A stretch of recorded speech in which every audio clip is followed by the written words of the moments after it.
Right. இன்றைக்கு மாலை நாம் யாவரும் புதிதான ஒரு வேத புஸ்தகத்தின் சிறிய தீர்க்கதரிசிகளில் ஒருவரான செப்பனியா என்ற தீர்க்கதரிசியை குறித்து நாம் தியானிக்க போகிறோம்.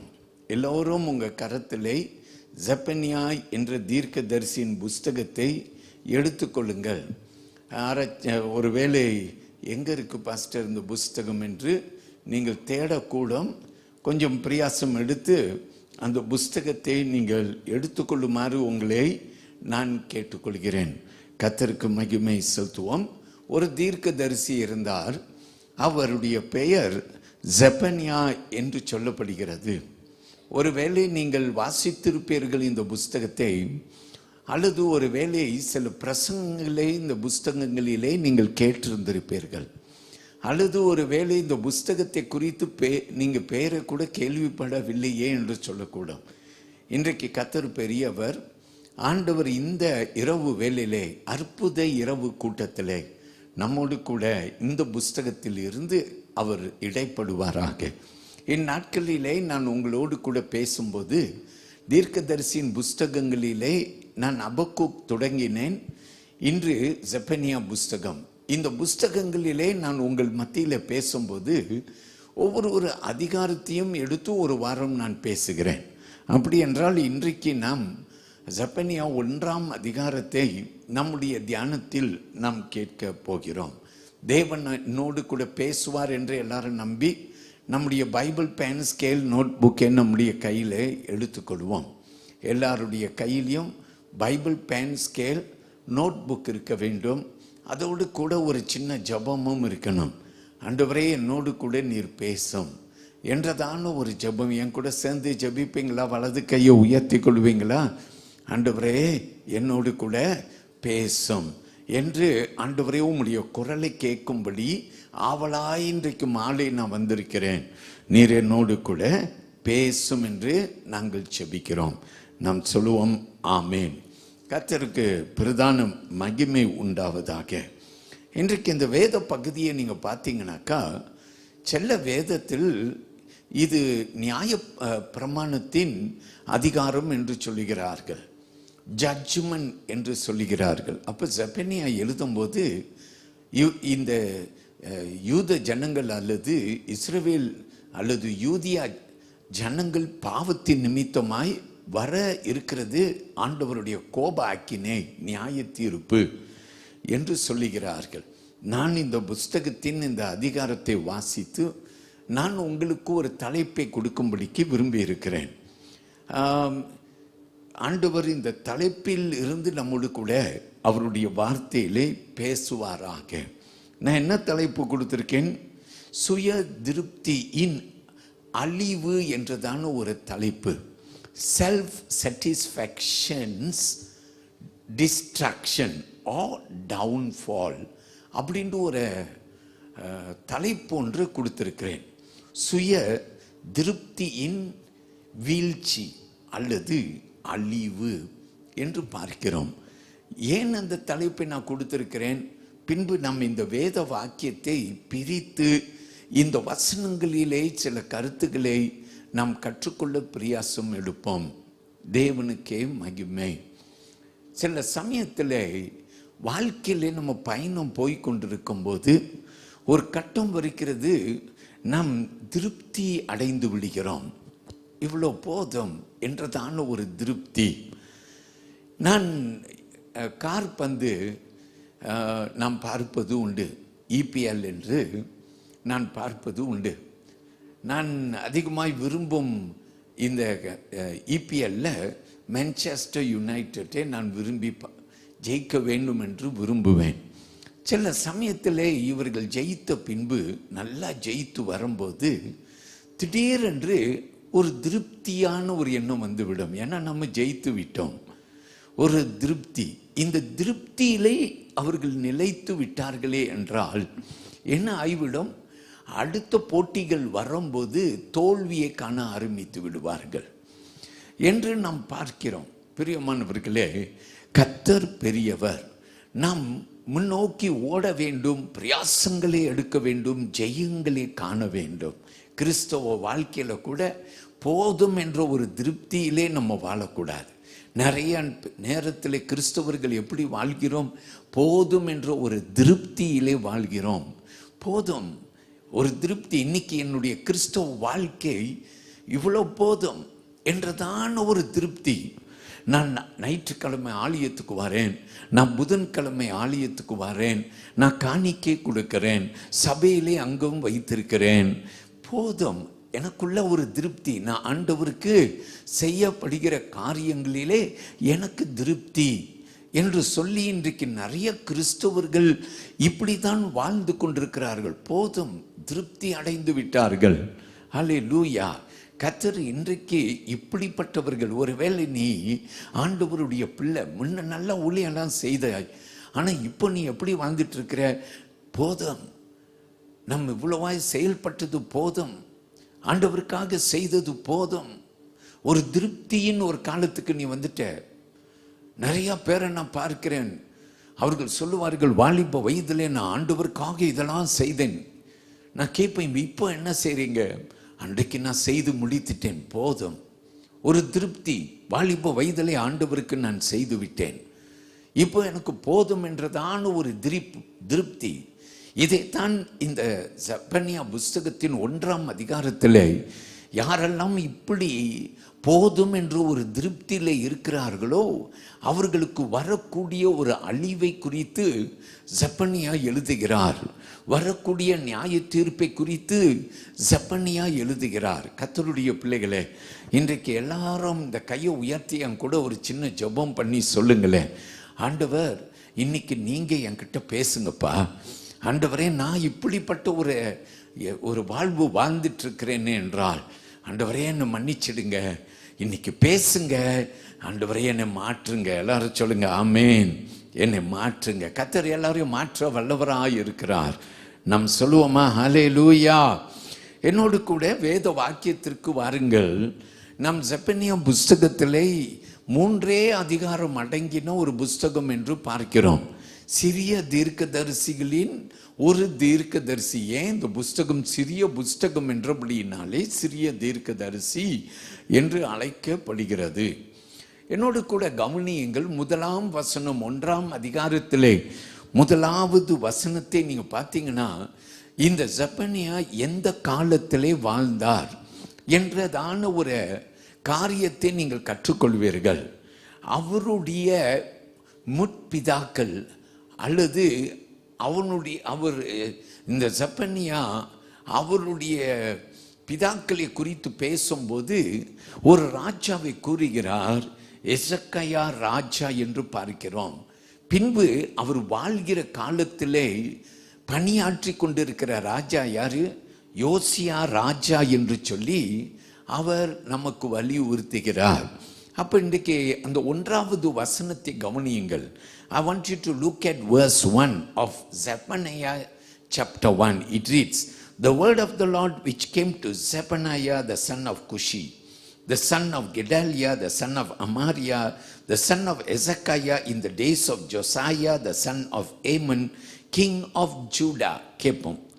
ஆமனின் புத்திரனாகிய ஓசியா என்னும் யூதா ராஜாவின் நாட்களிலே எசேக்கியாவின் குமாரனாகிய அமரியாவுக்கு குமாரனான கெதலியா என்பவனுடைய மகனாகிய கூஷின் குமாரன் செப்பனியாவுக்கு உண்டான கர்த்தருடைய வசனம். அப்போ வசனம் என்ன நமக்கு சொல்லுதுன்னா, இந்த செப்பனியா அவர் எந்த தலைமுறையில் வருகிறேன் என்று அங்கே உச்சரிக்கிறார் என்றால், எசேக்கியா ராஜாவுடைய தலைமுறையிலே வருகிறேன். அப்போ நீங்க என்ன புரிந்து கொள்வீங்கன்னாக்கா, இந்த செப்பனியா என்ற தீர்க்கதரிசி எல்லா தீர்க்கதரிசிகளிலும் ஒரு வித்தியாசமானவர். ஏன்னா இவர் ராஜ பரம்பரையில் இருந்து வந்த ஒரு தீர்க்கதரிசி. Among all the prophets that you may name, Zephaniah stands a bit unique, a bit different, because he comes from the descendant of the kings. Because he says that his forefathers, among the forefathers were King Hezekiah. So பிரியமான தேவனுடைய பிள்ளைகளே, ராஜ பரம்பரையில் இருந்து வந்தவன் ஒருவனை ஆண்டவர் அழைத்து தீர்க்கதரிசியாக வைத்திருக்கிறார். நாம் சொல்லுவோம் ஆமேன். கர்த்தர் பெரியவர். இன்னும் என்ன கற்றுக்கொள்ளலாம்? எசேக்கியா என்ற தீர்க்கதரிசியை குறித்து நாம் கற்றுக்கொள்ளலாம். இந்த ராஜாவை குறித்து நாம் கற்றுக்கொள்ள. அந்த ராஜா யார்? இந்த ராஜாவுக்கு ஒரு நாள் தேவனுடைய செய்தி வந்தது. ராஜாவே, உன் வீட்டை, உன் ராஜ்யத்தை ஒழுங்குபடுத்து. காரணம் என்னன்னா, நீ மரித்து போக போகிறாய். இந்த செய்தி வந்தபோது இந்த எசேக்கியா ராஜா தான் செவுற்று நேராய் திரும்பி அழுதான் என்று சொல்லப்படுகிறது. அடுத்த நிமிஷம் அவனுக்கு தேவனுடைய வார்த்தை வந்தது, நீ மரித்து போக மாட்டாய். உனக்கு ஆண்டவர் 15 வருடம் ஆயுசு நாட்களை கூட்டி கொடுத்திருக்கிறார். வலது கையை உயர்த்தி ஆமீன்னு சொல்லுங்க. அப்ப ராஜாக்களை குறித்து நாம் பார்த்தால், ராஜாக்கள், நல்ல ராஜாக்கள், தேவனுக்கு பயந்த ராஜாக்களும் இருந்தார்கள். தேவனுக்கு பகையாய், விரோதமாய், பாவத்திலையும் அநியாயத்திலையும் மற்ற தேவர்களை வணங்கின ராஜாக்களும் இருந்தார்கள். பொல்லாங்கை செய்தார்கள். தேவ பார்வைக்கு பொல்லாங்கை செய்த ராஜாக்கள் இருந்தார்கள். அப்ப இந்த எசேக்கியா ராஜா யார் அப்படின்னு பார்த்தீங்கன்னா, இவன் ஒரு நல்ல ராஜாவா இருந்தார். ஹல்லேலூயா. அப்படின்னா நல்லா கவனிங்க. இந்த செப்பனியா எந்த வம்சத்தில் இருந்து வருகிறார்? ஒரு நல்ல ராஜாவுடைய வம்ச வரலாறில் இருந்து வருகிறார். ஒரு ஆமென் சொல்லுவோமா? ஹல்லேலூயா. கர்த்தர் பெரியவர். இன்னொரு காரியம் கற்றுக்கொள்வோம். இப்போதோ ராஜாவாய் பணியாற்றுகிறது யார்? அங்கே வசனம் சொல்லுகிறது, யோசியா ராஜாவுடைய நாட்களிலே உரைத்த தீர்க்க தரிசனம். அப்ப எந்த காலத்தில் இந்த செப்பனியா வாழுகிறார்? ஓசியா ராஜாவின் காலத்திலே இவர் வாழ்கிறார். ஓசியா ராஜாவை குறித்து நீங்க கற்றுக்கொள்ளலாம். நிறைய இடத்துல போய் கற்றுக்கொள்ளலாம். ஒரு குறிப்பிட்ட இடம் ஆனது நீங்கள் 2 ராஜாக்கள் 22ஆம் அதிகாரத்தில் கற்றுக்கொள்ளலாம். If you want to go and do a little bit of a study of this king called Josiah, then you can go to 2 Kings chapter 22. 2 ராஜாக்கள் 22ஆம் அதிகாரத்தில் இந்த யோசியா ராஜா, அவன் 7-8 வயதா இருக்கும் போதே ராஜாவாக நியமிக்கப்பட்டான் என்று இந்த யோசியா ராஜாவை குறித்து சொல்கிறது. எத்தனை வயசு? 7-8 வயது. பிரியமானவர்களே, இந்த ராஜா என்ன செய்தார்? இவர் கர்த்தருடைய பார்வைக்கு நல்லதை செய்தார். ஆமென். கர்த்தருக்கு மகிமை. தேவன் பெரியவர். பிரியமானவர்களே, இவர் நிறைய மாற்றங்களை செய்தார்.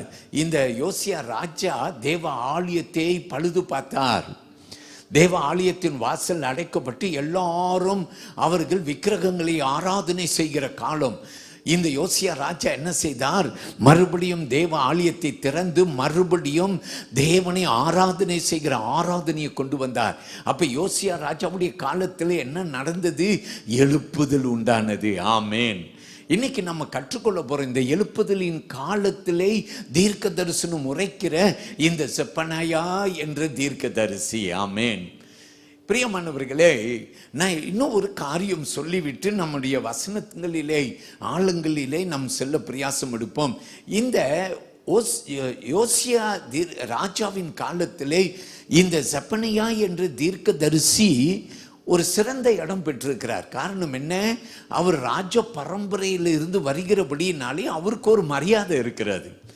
யோசியா ராஜாவா இருக்கும்போது ராஜாவுடைய ஸ்தானத்திற்கு போய் வருவதற்கு, அப்போ நிறைய பக்தர்கள் சொல்லுகிறார்கள், இந்த செப்பனியா யோசியாவுடைய ராஜாவுடைய எழுப்புதலுக்கும் ஒரு காரணமாக இருந்திருக்க வேண்டும். நம் வலது கையை உயர்த்தி ஒரு ஆமேன்னு சொல்லுவோம். ஏன்னா இந்த ஓசியா ராஜா எப்போது ராஜா பணியை எடுத்தார்? 7-8 வயதிலே ராஜ பணியை எடுத்தார். ஆமேன். அப்ப இந்த செப்பனியாவை பாருங்க, அவன் ராஜ வம்சத்தில் இருந்து வந்திருக்கிறான். அதனால இவன் ராஜ அரண்மனைக்கு போய் வருவதற்கு தடையே இல்லை. ஆமேன். கர்த்தர் ஏற்ற மாதிரி என்ன தெரியுமா செய்கிறார்? அவர் இடைப்படுகிறார். நம்ம எல்லாரும் சொல்லுவோம் ஆமென். ஏற்ற மாதிரி கர்த்தர் சூழ்நிலைகளிலே வெளிப்படுகிற ஆண்டவர். ஹல்லேலூயா. இப்படிப்பட்ட அறிவோடு நம்ம இந்த வேத வாக்கியத்துக்கு போனோம்னா ஆண்டவர் நம்மோடு கூட நிறைய பேச கூடும். கர்த்தருக்கே மகிமை. என்னெல்லாம் நம்ம பார்க்கலாம். முதல்ல இந்த செப்பனியா என்ற பெயருக்கு ஒரு விளக்கம். செப்பனியா என்று சொல்லப்படுகிற இந்த பேரை 2ஆய் பிரிக்கலாம். முதலாவது செப்பன் என்று சொல்லப்படுகிற வார்த்தை, 2வது யா என்று பார்க்கிறோம். யா என்று சொல்லும்போது யாவே, ஆண்டவர் என்று பார்க்கிறோம். அப்ப ஜெப்பன் என்று சொல்லப்படுகிறது. அதற்கு அர்த்தம் என்ன என்று நாம் பார்த்தா மறைந்து கொள் என்று அர்த்தமாம். அப்போ அந்த வார்த்தை என்ன என்று நமக்கு உரைக்கிறது என்று பார்த்தீங்கன்னா, யாவை மறைத்து கொள்கிறவர் என்று நாம் பார்க்கிறோம். வலது கையை உயர்த்தி ஒரு ஆமேன் சொல்லுங்க. ஜெப்பனையா என்ற பெயருக்கு என்ன அர்த்தம்? யாவை மறைத்து கொள்வார். ஆமேன், அல்லேலூயா. அப்போ இந்த ஜெப்பனையாவே யாவே அல்லது ஆண்டவர் மறைத்து கொண்டார். இன்னைக்கு கர்த்தருடைய பிள்ளையே, நீங்களும் நானும் ஆண்டவரை ஆராதனை செய்கிறவர்கள் நம் கர்த்தருடைய அடைக்கலத்தில் இருக்கிறோம். எத்தனை பேர் நம்புறீங்க நீங்க கர்த்தருடைய அடைக்கலத்தில் இருக்கிறீங்க? அவர் செட்டையின் கீழ். நம்ம பாட்டெல்லாம் பாடுவோம். என்ன பாட்டு பாடுவோம்? அவர் செட்டையின் கீழ் அடைக்கலம் புகவை தம் சிறகுகளால் மூடுவார்.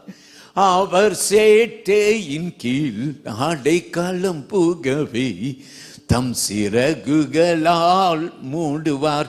அப்ப கர்த்தர் என்ன செய்வார்? அவருடைய பிள்ளைகளை அவருடைய சிறகுகளால் மூடுவார். அல்லேலூயா. கர்த்தர் பெரியவர். அப்ப யாவுடைய இந்த செப்பனியாவுடைய பேருக்கு என்ன அர்த்தம்னா, யாவேயின் அடைக்கலம் மறைத்து கொள்வார். ஆமேன். அப்போ நான் போய் ஆராய்ச்சி செய்து பார்க்கிறேன், ஏன் இப்படிப்பட்ட ஒரு பேர்? அப்போ நான் பார்க்கிறேன், இவர் பிறக்கும்போது மனாசே என்றதான ராஜா பணியாற்றி கொண்டு இருந்தார். அப்போ இந்த மனாசே என்ற ராஜாவை குறித்து சொல்லப்படுகிறது, அவர் கர்த்தருடைய பார்வைக்கு பொல்லாங்கை செய்த ஒரு ராஜா. பிரியமானவர்களே, அப்படிப்பட்ட காலத்திலே ஆண்டவர் துளுத்து கொண்டு எழும்பிக் கொண்டு வருகிற இந்த செப்பனையாவே ஆண்டவர் மறைத்து கொண்டார். நம்ம ஆமென் சொல்லுவோம். கர்த்தர் பெரியவர். அவருடைய பிள்ளைகளை கர்த்தர் எப்போதுமே மறைத்து கொள்வார். ஒரு காரணத்தோடு மறைத்து கொள்வார். என்ன காரணம்னா, உன்னை பயன்படுத்தத்தக்க ஒரு காலத்தில் நீ எழும்பி பிரகாசிக்க. இப்போது நீ மறைந்திருப்பாய், இப்போது உன்னை ஆண்டவர் மறைத்து வைத்திருப்பார். ஆனால் வரப்போகிறது நாள், வரப்போகிறது ஒரு நேரம், ஆண்டவர் உன்னை வெளியரங்கமாய் கொண்டு வரப்போகிறார், உயரங்களில் வைக்கப் போகிறார், உன்னை ஆசீர்வதிக்கப் போகிறார். கர்த்தர் பெரியவர். பிரியமானவர்களே, தேவனுக்கு நம்ம எல்லாரும் என்ன செலுத்துவோம்? மகிமை செலுத்துவோம். எல்லாரும் சொல்லுங்க ஹல்லேலூயா. கர்த்தர் பெரியவர். இப்படிப்பட்ட ஆண்டவர் இந்த வேத வாக்கியத்திலே நம்மோடு கூட அவருடைய வார்த்தையிலே பேசுகிறதே நாம் பார்க்கிறோம். பிரியமானவர்களே, இந்த ஒரு சின்ன அறிவோடு இன்றைக்கு நம் இந்த வேத பகுதிக்கு போகிறோம். நான் என்ன செய்யலான்னு யோசிச்சேன்னா, எப்படி உங்களுக்கு நான் அறிமுகப்படுத்துவேன். அதாவது நான் என்ன சொன்னேன்? சுய திருப்தி இது உன்னுடைய அழிவுக்கு காரணமாயிடும்னு சொன்னேன். சுய திருப்தி. ஆண்டவருக்கு இன்னைக்கு நான் செய்யறது போதும், இன்னைக்கு ஆண்டவருக்கு நான் செய்கிறேன், நான் செய்கிற பணி அவ்வளவுதான், அதற்கு மேல எனக்கு திருப்தி, ஐம் சாட்டிஸ்ஃபைட், இப்படின்னு நீ வாழ்ந்துட்டு இருந்தனா, ஆண்டவர் இன்னைக்கு சொல்றான், நீ எழும்பு, நான் உனக்கு ஒரு நோக்கம் வைத்திருக்கிறேன், என் நோக்கம் நிறைவேறத்தக்க எழும்பு. Hallelujah. Don't stop there. உன்னுடைய சுய திருப்தியிலே நீ நிலைத்து விடாதே. அது தேவ சித்தம் அல்ல உன் வாழ்க்கையிலே. நாம் சொல்லுவோம் ஆமென். தேவனுக்கு மகிமை. அவர் பெரியவர்.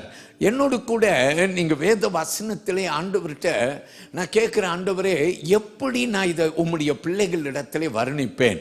எனக்கு ஒரு சின்ன யோசனை வந்தது. உபாகமும் தீர்க்கதரிசியின் அல்லது மன்னிக்கணும், உபாகமும் புஸ்தகத்தை மோசே எழுதின உபாகமும் என்ற புஸ்தகத்தை நீங்கள் எடுப்பீர்கள் என்றால் அதில் நீங்க பார்க்கலாம், இஸ்ரவேல் ஜனங்கள் அவர்கள் பாலும் தேனும் ஓடும் தேசத்துக்குள்ளார போகிற ஒரு காலம். அப்போ ஆண்டவர் இந்த மோசே மூலமாய் வாலிப பிள்ளைகள் பாலும் தேனும் ஓடும் தேசத்துக்குள்ளார பிரவேசிக்க போகிறார்கள். அவர்கள் பிரவேசிக்கும் போது ஆண்டவர் எச்சரிப்பு கொடுக்கிறார். எல்லாரும் சொல்லுவோம் ஆமென்.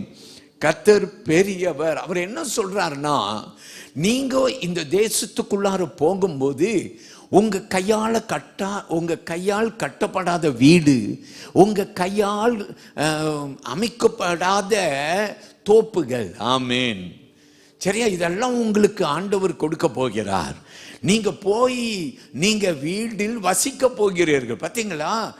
ஆண்டவர் கானாவூருக்குள்ளார இந்த ஜனங்களை கொண்டு போகும்போது இவர்கள் கையால கட்டப்படாத வீடு, இவர்கள் கையால கட்டப்படாத தோட்டங்கள் எல்லாத்தையும் சுதந்திரிக்க போறாங்க. அப்ப ஆண்டவர் மோசே மூலமாய் சொல்றார், நீங்க போய் நீங்க வீடுகளில் சுகமாய் வசிக்க ஆரம்பித்த பிற்பாடு எச்சரிப்பு வருகிறது. ஜாக்கிரதை. எடுத்துக்கொள்ளுங்கள். உபாகமம் புஸ்தகத்திலே 4ஆம் அதிகாரத்தை எடுத்துக்கொள்ளுங்கள். Let's come to Deuteronomy chapter 4.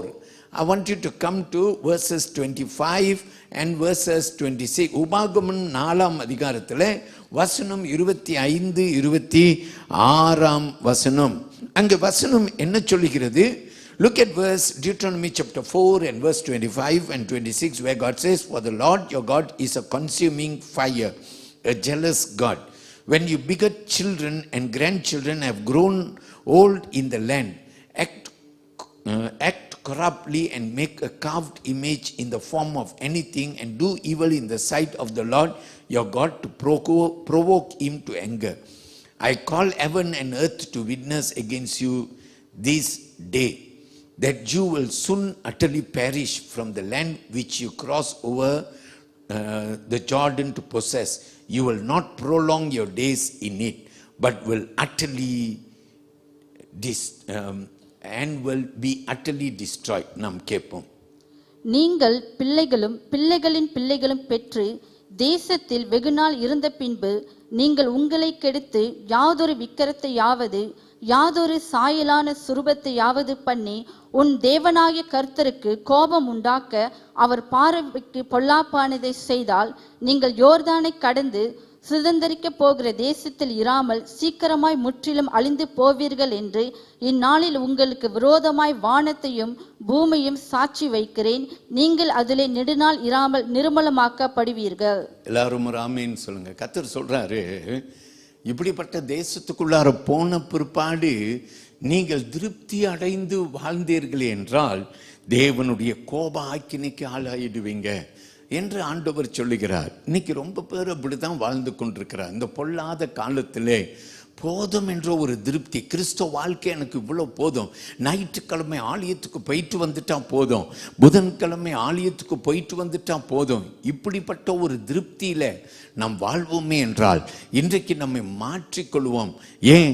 ஆண்டவர் என்னோடு கூட பேசுகிறார். பிரியமானவர்களே, உபாகமம் புஸ்தகத்திலே ஆண்டவர் பேசினார். அவர் சொன்னார், நீங்க ஜாக்கிரதையாய் இருக்க வேண்டும், போதும் என்று இருக்க வேண்டாம். அப்படி இருப்பீர்கள் என்றால் அது உங்களுடைய அழிவுக்கு காரணமாயிடும்.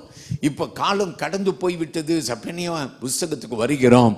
ஆண்டவர் என்னத்தை குறித்து எச்சரித்தாரோ அதே இந்த ஜனங்கள் செய்கிறார்கள். போதும் என்ற திருப்தி.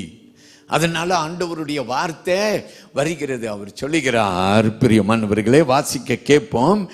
செப்பனியா 1ஆம் அதிகாரத்தை எடுத்துக்கொள்ளுங்கள். அதில் நாம் கவனிக்க வேண்டிய வசனமானது 12வது வசனம். Look at Zephaniah chapter 1 and verse 12. It says, "And it shall come to pass at that time that I will search Jerusalem with lamps and punish the men who are settled in complacency, who say in their hearts, the Lord will not do good, nor will he do evil." கவனித்து பார்ப்போம். அக்காலத்திலே நான் எருசலேமை விளக்கு கொளுத்தி சோதித்து வண்டல் போல குழும்பி இருக்கிறவர்களும் கர்த்தர் நன்மை செய்வதும் இல்லை தீமை செய்வதும் இல்லை என்று தங்கள் இருதயத்தில் சொல்லுகிறவர்களுமான மனுஷரை தண்டிப்பேன் என்று கர்த்தர் சொல்லுகிறார். ஹல்லேலூயா. பிரியமானவர்களே, கர்த்தர் நல்லதும் செய்வதில்லை, அவர் தீங்கவும் செய்வதில்லை, அவர் ஒன்றும் செய்ய மாட்டார் என்று ஒரு திருப்தி. பிரியமானவர்களே, கர்த்தருக்கு நம் மகிமை செலுத்துவோம். இன்றைக்கு மாலை நீ தெய்வ சமூகத்தில் வந்திருக்கிறாய். கர்த்தர் உன்னோடு பேசும்படி விரும்பி இருக்கிறார். அவர் பேசி கொண்டிருக்கிறார். அவருக்கு நம்ம எல்லோரும் என்ன செலுத்துவோம்? நன்றி செலுத்துவோம். போதும், கர்த்தருக்கு நம்ம இவ்வளவு செய்தால் போதும். அல்லேலூயா. போதும் என்றதான எண்ணம் தான் இன்றைக்கு சபையிலே நிறைய பேருக்குள் இருக்கிறது. போதும், ஆண்டவருக்கு நாம் செய்கிறது போதும். என் பிரியமான தெய்வ பிள்ளைகளை, ஆண்டவர் முதல் இடத்தை கேட்கிறார். உன் வாழ்க்கையில முதல் இடம் என்னமா இருக்குன்னு என்று கேட்கிறார். சில பேர் நினைக்கிறார்கள் என் குடும்பம் தான் முதலிடம், வேலைத்தான் முதலிடம், பணம் தான் முதலிடம். கர்த்தரோ என்ன கேட்கிறார்? முதலிடம் எனக்கு கொடுக்க வேண்டும். நம்மளோ என்ன சொல்லி கொண்டிருக்கிறோம்? போதும், கர்த்தருக்கு செய்வது இவ்வளவு போதும், எனக்கு நிறைய காரியங்கள் இருக்கிறது என்று நம் எண்ணங்களை வெவ்வேறு இடங்களிலே விட்டு விடுகிறோம். இன்றைக்கு கர்த்தர் பேசுவாராக. நாம் கவனிப்போம். இந்த வேத பகுதியை நாம் 3 பகுதியாக பிரிக்கும்படி விரும்பி இருக்கிறேன். வசனம் 2 துவங்கி 6 வரைக்கும் நீங்க பார்த்தீங்கன்னாக்கா, சுய திருப்தி அழிவுக்கு காரணம் என்று சொன்னதின் முதல் பகுதி. ஆண்டவர் சுய திருப்தி முதல் பகுதி. ரெண்டாவது வசனம் 7 இருந்து 12 வரைக்கும் பார்த்தீங்கன்னாக்கா சுய திருப்தியின் 2வது பகுதி. மூன்றாவது பார்க்கிறோம், வசனம் 13 18 வரைக்கும் பார்க்கிறோம். ஆண்டவர் சுய திருப்திக்கு 3வது ஒரு காரியத்தை நமக்கு கற்றுக் கொடுக்கிறார். இன்னைக்கு நம்ம பார்த்து நம் ஆண்டவர் நாமத்தை ஸ்தோத்திரிப்போம். தேவன் பெரியவர். எல்லாரும் ஒரு ஆமீன் சொல்லுங்க. ஹல்லேலூயா. நான் இந்த வேத பகுதியிலே கர்த்தர் என்னை ஏவுகிற செல்ல வசனத்தை உங்களுக்கு எடுத்து நான் உங்களிடத்திலே காட்டும்படிக்கு நான் விரும்புகிறேன். தேவன் நம்மை ஆசீர்வதிப்பாராக.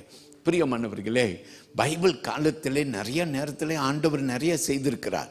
உங்களுக்கு தெரியும், நோவாவின் காலத்திலே ஜனங்கள் பாவம் செய்து தேவ சித்தத்தை செய்யாமல் வாழ்ந்தார்கள். இப்படிப்பட்ட காலத்திலே ஆண்டவர் என்ன செய்தார்? மழையை வர பண்ணினார். நோவாவையும் குடும்பத்தையும் பேழைக்குள்ளார போ சொன்னார். கதவை அடைத்தார். அல்லேலூயா. கதவை அடைத்த பின்பு கதவை தட்டினால் கதவு திறக்கப்படாது. அல்லேலூயா. ஏன்? ரட்சிப்பின் காலத்துக்கு ஒரு முடிவு வந்து விட்டது. அல்லேலூயா. மனம் திரும்பி என்று சொல்லும் போது நீ மனம் திரும்பாமல் ஆண்டவர் வாசலை அடைத்து விட்டார் என்றால் அதற்கு பிற்பாடு அந்த வாசல் திறக்கப்படாது. அதனால் தான் வேதம் சொல்லுகிறது, இன்றைக்கு ரட்சிப்பின் நாள், இது அணுக்குலகத்தின் காலம். அல்லேலூயா. தேவனுடைய பிள்ளையை நீ இன்றைக்கு மனம் திரும்பாவிட்டால் நாளே வாசல் அடைக்கப்பட்ட பின்பு வாசல் திறக்கப்படாது.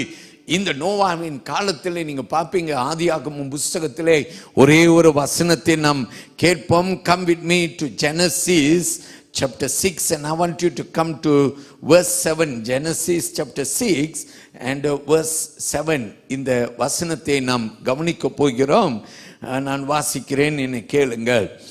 So the Lord said, I will destroy man whom I have created from the face of the earth, both man and beast, creeping thing and birds of the air, for I am sorry that I have made them. கேட்போம்.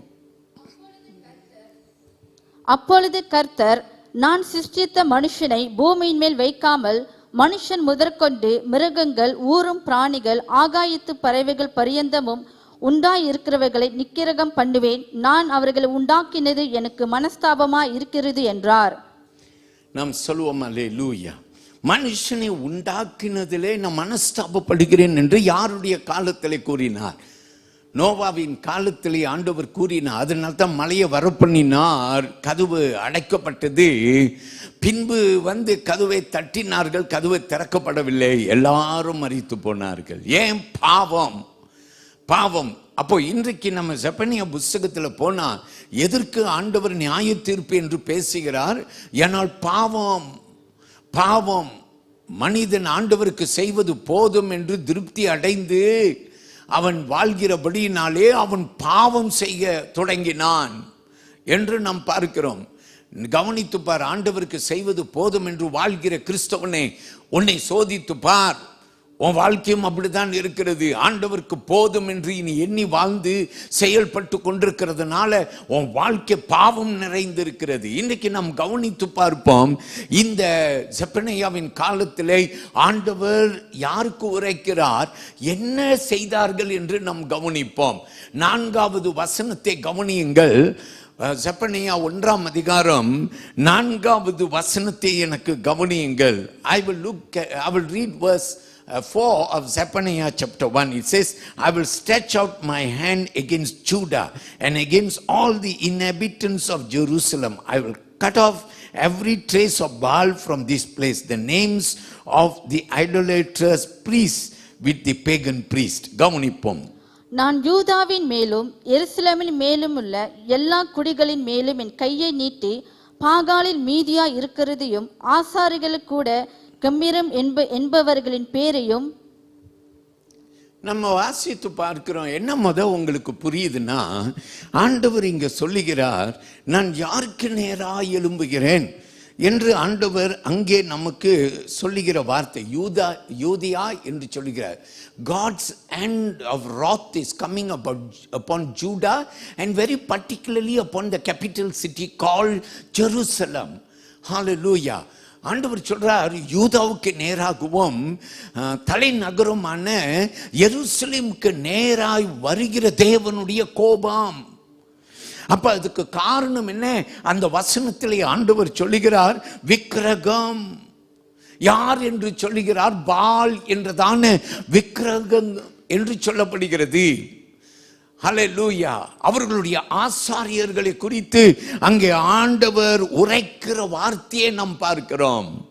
அப்போ ஆண்டவர் என்னத்தை பார்க்கிறார்? இந்த ஜனங்கள் விக்கிரகத்துக்கு பின்னால போகிறதே ஆண்டவர் பார்க்கிறார். யாரை விசாரிக்கிறார்? தம் ஜனங்களான யூதா தேசத்தின் தம்முடைய ஜனங்கள். அல்லேலூயா. இப்போ 5வது வசனத்துக்கு வாருங்கள். இவர்கள் எப்படி திருப்தியாய் இருக்கிறார்கள் என்றதை நாம் கற்றுக்கொள்ள முடியும். Look at verse 5 further and you can see how they are self-satisfied.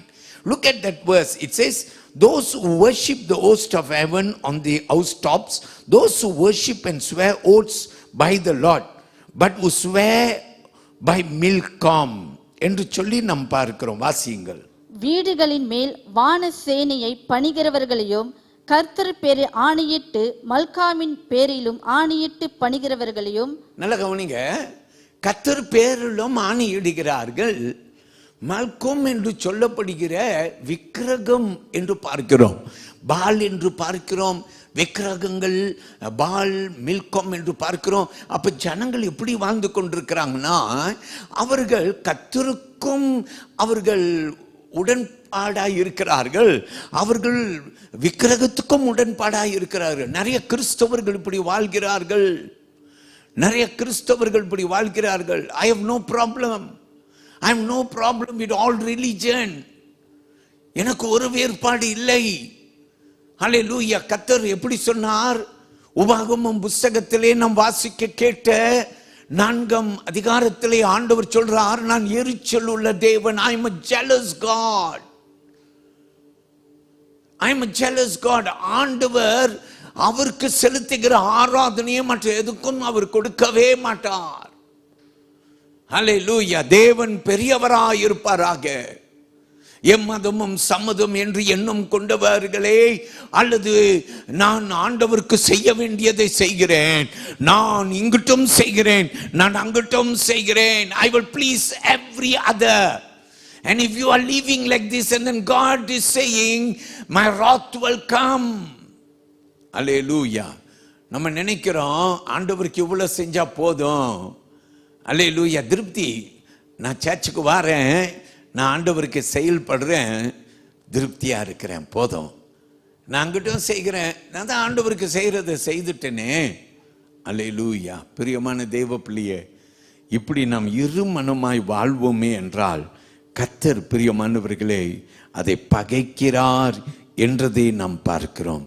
6ஆம் வசனத்தை என்னோடு கூட கவனிங்க. Look at verse 6.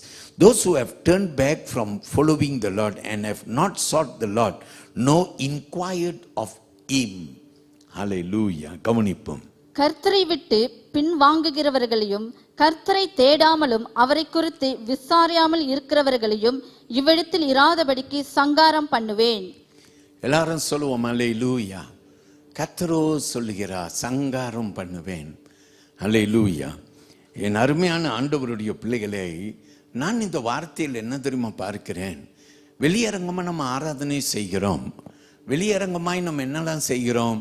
ஆண்டவருக்கு காணிக்கை, இன்னும் கொஞ்சம் நேரத்தில் பிரசங்கம் முடிந்த உடனே காணிக்கை சேகரிக்கப்படும், காணிக்கையை கொடுக்கிறோம். பாட்டு பாடுறோம், கை தட்ட சொன்னால் கை தட்டுறோம், கையை உயர்த்த சொன்னால் கையை உயர்த்துறோம், எல்லாமே செய்கிறோம். ஆனால் பிரியமானவர்களை, கர்த்தர் என்னத்தை பார்க்கிறார்? இருதயத்தை பார்க்கிறார். ஒரு மனுஷனுடைய இருதயத்தை பார்க்கிறார். வெளியரங்கமாய் கர்த்தரை துதிக்கிறோம், அந்நிய பாஷை பேசுகிறோம், எல்லாமே செய்கிறோம். ஆனால் உள் அளவிலே ஆண்டவர் பார்க்கும்போது அருவருப்பை பார்க்கிறார். அல்லேலூயா. கர்த்தருக்கு பிரியமில்லாததை பார்க்கிறார்.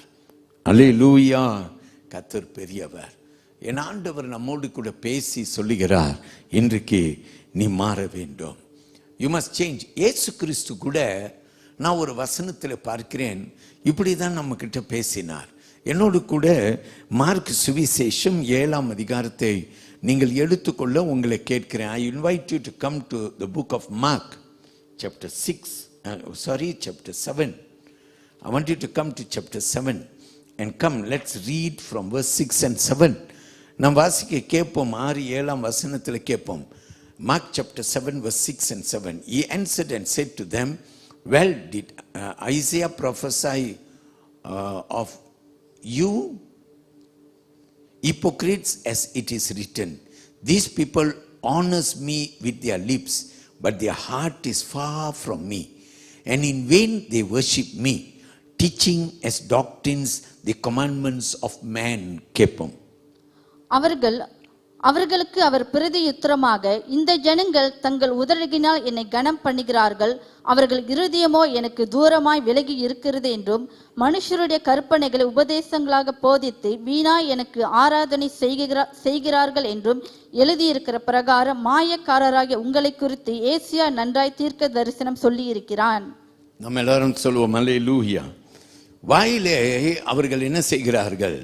அவர்கள் அறிக்கை செய்கிறார்கள். ஆண்டவரே அறிக்கை செய்கிறார், ஆண்டவரே ஸ்தோத்திரம் எல்லாம் செய்கிறார்கள். ஆனால் அவர்கள் ஆண்டவரை ஆராதனையும் செய்கிறார்கள்.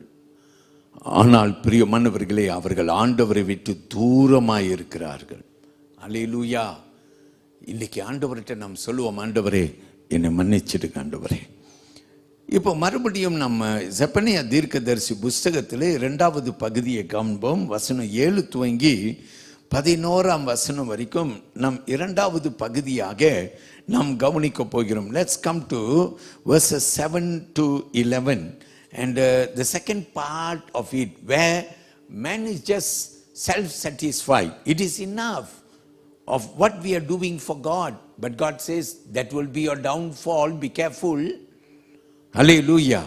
ஆண்டவருக்கு செய்கிறது எனக்கு போதும், திருப்தி என்று எண்ணுகிற உன்னை பார்த்து சொல்கிறார், இதுவே உன்னுடைய அழிவுக்கு காரணமாய் இருக்கக்கூடும்.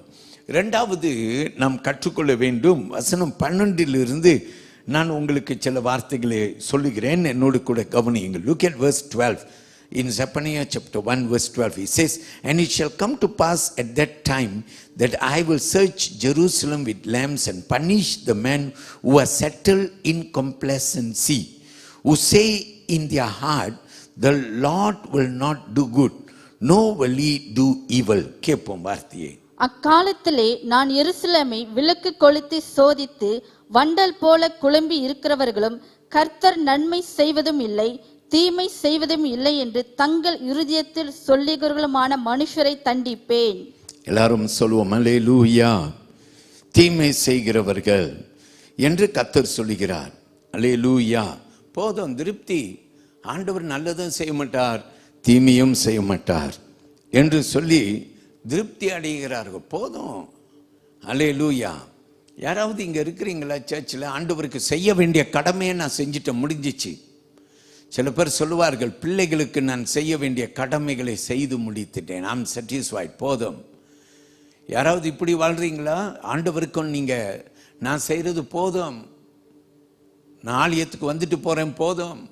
அருமையான ஆண்டவருடைய பிள்ளையே, ஆண்டவர் நல்லதும் செய்ய மாட்டார், கெட்டதும் செய்ய மாட்டார் என்று நீ எண்ணம் படைத்தவனாய் இருக்கிறாயே என்றால், வேதத்திலே ஆண்டவர் செப்பனியம் மூலமாய் பேசி சொல்லுகிறார், அருமையான மகனே, கர்த்தர் உன்னை காண்கிறார்.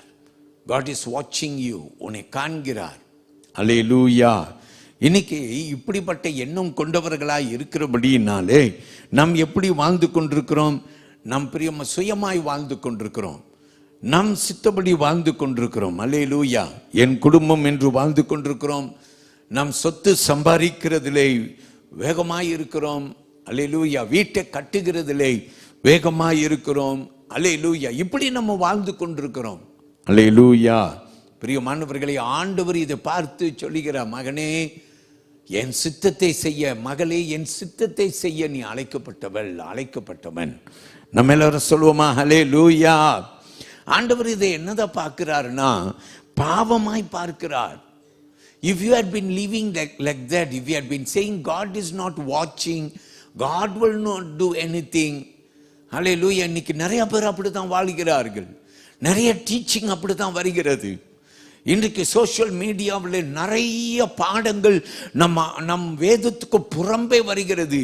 நம் மனசை கெடுக்கிறதான நிறைய போதனைகள் நிறைய பேர் போதித்து வந்து கொண்டிருக்கிறார்கள். அல்லேலூயா. பிரியமானவர்களே, நம் ஜாக்கிரதையாக இருக்க வேண்டும். கர்த்தர் நம்மை ஆசீர்வதிப்பாராக. நம்ம எல்லாரும் சொல்லுவோமா? அல்லேலூயா. கர்த்தர் பெரியவர். இன்றைக்கு ஆண்டவர் இந்த வேத வாக்கியத்திலே நம்மோடு கூட பேசி அவர் சொல்லுகிறார், இப்படி நீ வாழ்ந்து கொண்டு இருந்தாயே என்றால் மாற்றி ஒன்று மாற்றம் செய். நான் ஒரு உதாரணம் கொடுக்கிறேன். எனக்கு பிடிச்ச ஒரு வேத பகுதி 1 ராஜாக்கள் 18ஆம் அதிகாரம். ஏன் அந்த 18வது அதிகாரத்தில் எலியா தீர்க்கதரிசி என்ன செய்தார்னா, கார்மேல் மலையிலே பால் தேவர்கள் கூட போராடினார். அவர் அழைத்தார் 450 பால் தேவர்கள். அல்லேலூயா. ஆண்டவருக்கு ஸ்தோத்திரம். அந்த 450 பால் தேவர்கள் கூட போட்டி. என்ன போட்டினா, நீங்கள் ஆராதனை செய்கிற பால் ஆண்டவரா, அல்லது நான் ஆராதனை செய்கிற யாவே ஆராதனை செய்கிற என் ஆண்டவர் பெரியவரா? வாருங்கள் ஒரு பலிப்பீடம் கட்டுவோம். உடனே பால் தேவர்கள் 450 பேர் ஒன்று சேர்ந்து அவர்கள் ஒரு பலிப்பீடம் கட்டுகிறார்கள்.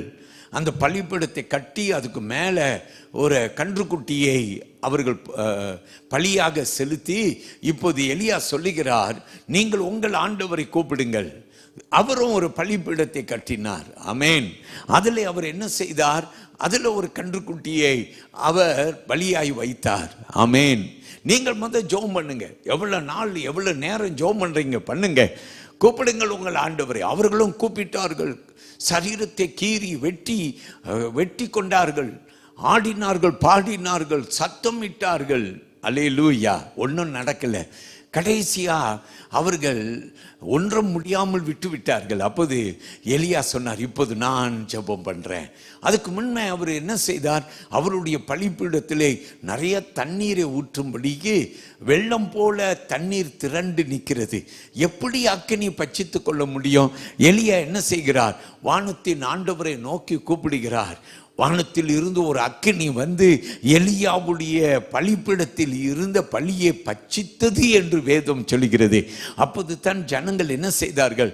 கர்த்தரே தெய்வம், கர்த்தரே தெய்வம், கர்த்தரே தெய்வம். நம்ம இன்னைக்கு ஒரு பாட்டு பாடுறோம். என்ன பாட்டு? எலியாவின் தேவன் நம் தேவன், வல்லமையின் தேவன் நம் தேவன், தாசர்களின் ஜெபம் கேட்பார், வல்ல பெரும் காரியம் செய்திடுவார், தாசர்களின் ஜெபம் கேட்பார், வல்ல பெரும் காரியம் செய்திடுவார். அப்போது ஜனங்கள் கூக்குரல் இடுகிறார்கள், கர்த்தரே தெய்வம், கர்த்தரே தெய்வம். என்னோடு கூட எடுத்துக்கொள்ளுங்கள் 1 ராஜாக்கள் புஸ்தகத்தை எடுத்துக்கொள்ளுங்கள், 18ஆம் அதிகாரத்தை எடுத்துக்கொள்ளுங்கள். அதில் ஒரு வசனத்தை கவனிக்க போகிறோம். எந்த வசனம்னா, பால் தேவர்கள் தங்களை வெட்டி கொண்டு கத்தி கொண்டிருக்கிறார்கள். அப்பொழுது எலியா தீர்க்கதரிசி அவர்களை பார்த்து உரைத்த வார்த்தைகள் என்ன என்று நாம் கவனிப்போம். 18ஆம் அதிகாரத்தில் 27ஆம் வசனம். Come to 1 Kings chapter 18 and verse 27. It reads like this, and so it was at noon that Elijah mocked them and said, cry aloud, for he is a God. Either he is meditating, or he is busy, or he is on a journey, or perhaps he is sleeping and must be awakened. கவனித்து பாருங்கள்.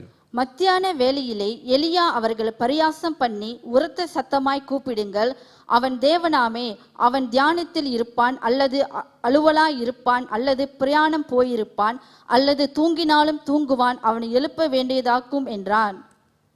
பிரியமானவர்களே, எலியா எப்படி சொன்னார்? நீங்கள் ஆராதனை செய்கிற ஆண்டவர் ஒரு வேளை அவர் தியானத்தில் இருப்பார், உறங்கி கொண்டிருப்பார், இன்னும் சத்தமாக கூப்பிடுங்க, அவர் எழும்பி வருவார் என்றெல்லாம் சொல்லுகிறார். ஆனால் ஒன்றும் நடக்கலை. அல்லேலூயா. ஆனால் நம்முடைய ஆண்டவர் ஜீவன் உள்ளவர் என்று எலியா அன்றைக்கு என்ன செய்தார்? அவர் நிறைவேற்றினார். ஆனால் இப்போ பார்த்தீங்கன்னா ஜனங்கள் சொல்லுகிறார்கள் ஆண்டவர் நல்லதும் செய்ய மாட்டார் தீங்கும் செய்ய மாட்டார் என்று சொல்லி அவர்கள் எப்படி திருப்தி சுய திருப்தியில் வாழ்கிறார்கள். அருமையான தேவ பிள்ளைகளே, கர்த்தருக்கு மகிமை உண்டாக இன்றைக்கு கர்த்தர் நம்மகிட்ட சொல்றார், நீ இப்படி வாழ்றன்னா உன்னை மாற்றிக்கொள் என்று கர்த்தர் சொல்றார். கடைசியாய் சுருக்கமாய் சொல்லி முடிக்கிறேன். 3வது பகுதி நாம் பார்க்கிறோம், வசனம் 13லிருந்து 18. அதில் 1 அல்லது 2 வசனம் எடுத்து நான் முடித்து விடுகிறேன்.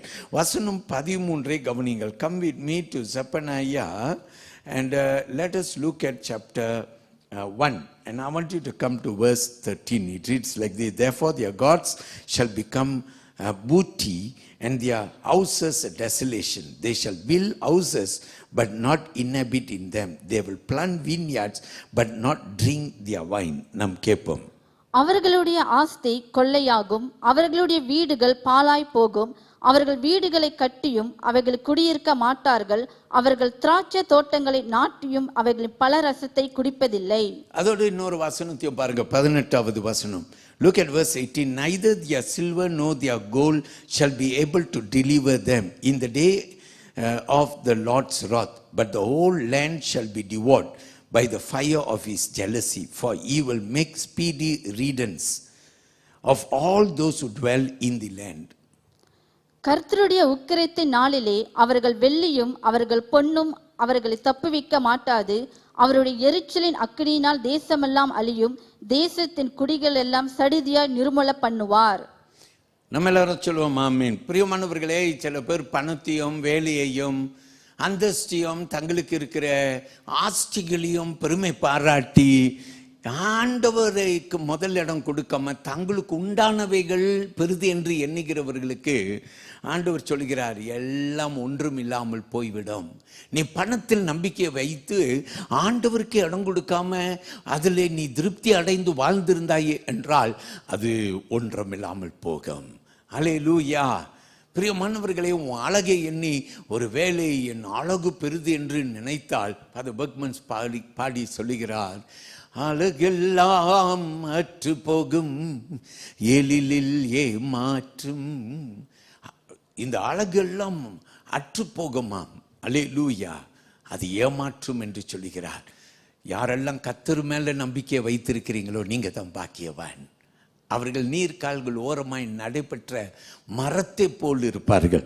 அவர்கள் செய்வதெல்லாம் வாய்க்கும். அல்லேலூயா. அப்போ நம்ம வாசிக்க கேட்டோம் இல்லையா, ஆண்டவர் கானாவூருக்குள்ளார கொண்டு போனார். அவர்கள் கையால் கட்டப்படாத வீடு, அவர்கள் கரத்தால் கட்டப்படாத அவர்களுக்கென்று தோப்புகள் எல்லாத்தையும் ஆண்டவர் அவர்களுக்கு கொடுத்தார். ஆனாலும் திருப்தியாய் வாழ்ந்து ஆண்டவரை மறந்து போனார்கள். கோபம் வந்தது. அல்லேலூயா. அருமையான தேவ பிள்ளையை, இன்னைக்கு நீ இந்த தேசத்தில் வாழ்கிறாய் என்றால் நல்ல ஒரு குடும்பம் நல்ல ஒரு வாழ்க்கை வாழ்ந்து கொண்டிருக்கிறார்னா, நான் சம்பாதித்தது என் திறமை என்று நீ வாழ்ந்து கொண்டிருந்தால் நீ தேவனை அவமதிக்கிறாய். ஆண்டவரே நீ கனம் பண்ணி, கர்த்தர் உன்னை கனம் பண்ணுவார். நம்ம எல்லாரும் ஆண்டவர்கிட்ட சொல்லுவோமா? ஆமேன். ஹல்லேலூயா. நான் முடிக்கும் போது இந்த புஸ்தகம் 3 அதிகாரத்திற்கும் நமக்கு வரக்கூடிய நம்முடைய அடிப்படையான வசனம் நாம் பார்த்து நாம் முடித்து விடுவோம். என்னோடு கூட கவனிங்கள். 2ஆம் அதிகாரத்தில் 3ஆம் வசனம் என்ன சொல்லுகிறது? Come to the text of this whole book of Zephaniah.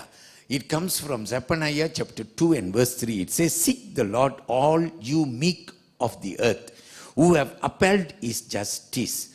Seek righteousness, seek humility. It may be that you will be eaten in the day of the Lord's anger. கவனித்து பாருங்கள். எல்லாரும் வலது கையை உயர்த்தி கொள்ளுங்கள், கேட்போம். தேசத்தில் உள்ள எல்லா சிறுமையானவர்களே, கர்த்தருடைய நியாயத்தை நடப்பிக்கிறவர்களே, அவரை தேடுங்கள், நீதியை தேடுங்கள், மனத்தாழ்மையை தேடுங்கள். அப்பொழுது ஒருவேளை கர்த்தருடைய கோபத்தின் நாளிலே மறைக்கப்படுவீர்கள். எல்லாரும் ஆமீன் சொல்லுவோமா? கர்த்தரை தேடுங்கள், மறைக்கப்படுவீர்கள். எப்படி ஆண்டவர் செப்பனியாவை மறைத்து கொண்டாரோ அதே போல கர்த்தர் உன்னையும் மறைத்து கொள்வார். எத்தனை பேர் நம்புறீங்க ஆண்டவர் உங்களை திட்டமாக மறைத்து கொள்வார்? இன்னைக்கு ஆண்டவர்கிட்ட எல்லாரும் எந்திரிச்சு நிற்போமா? இந்த கைகள் ரெண்டையும் உயர்த்தி கொண்டு என் கூட சேர்ந்து சொல்லுங்க, ஆண்டவரே உம்முடைய மறைவில் நான் என்னை மறைத்து கொள்ளுங்க ஆண்டவரே, உங்க செட்டின் கீழ் என்னை மறைத்து கொள்ளுங்க. கர்த்தருடைய பிள்ளைகள் இப்படியாய் கர்த்தரை தேடினீர்களே என்றால் தேவன் உங்களுக்கு பெரிய காரியம் செய்வார்.